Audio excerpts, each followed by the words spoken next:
The military build-up by the United States in Vietnam numbered some 16,000 personnel by 1963. President John F. Kennedy wanted to see a de-escalation and withdrawal. But then, on 22 November 1963, he was assassinated at Dealey Plaza in Dallas, Texas. Coincidentally, just 3 weeks after the South Vietnamese president was also assassinated by a CIA-backed coup d'etat led by General Duong Van Minh.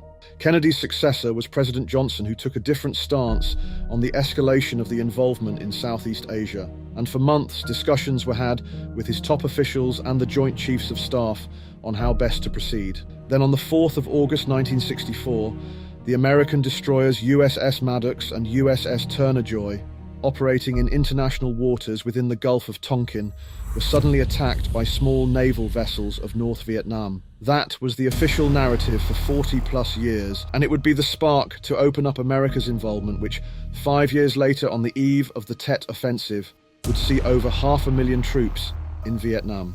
The USS Maddox was indeed aware of enemy patrol boats in the area it was patrolling, and at around 2000 hours local time on 4th of August 1964, the Maddox's radar detected the approach from the southwest of 3 North Vietnamese torpedo boats. The American destroyers decided to withdraw and turned eastward and then in a southeasterly direction. 40 minutes later, Captain Herrick of the USS Maddox sent messages up the chain of command that the destroyers were being followed and requested air cover from the aircraft carrier USS Ticonderoga, which was 280 miles southeast. The carrier, which already had 4 F-8Es in the air, immediately ordered the aircraft to vector to the Maddox and provide air cover.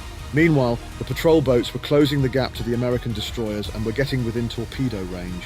At 21:05 hours, Captain Herricks ordered the gun crews to fire 3 warning shots at the small patrol boats. This initial action by the USS Maddox, the warning shots, was never reported by President Johnson's administration, which insisted that the Vietnamese boats fired first. Torpedoes were reported in the water and are said to have been sighted by both the Maddox and the Turner Joy, which took evasive actions, but none of the torpedoes found their mark.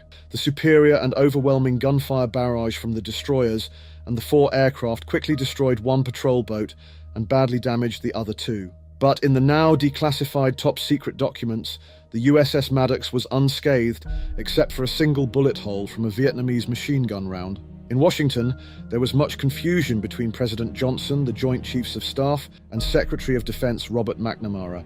Nevertheless, a few hours later, President Johnson would appear on national television and announced his intent to retaliate against North Vietnamese targets. Thank you for watching. If you liked the video, hit that like button and leave a comment on a future video you would like to see. Until next time, cheers.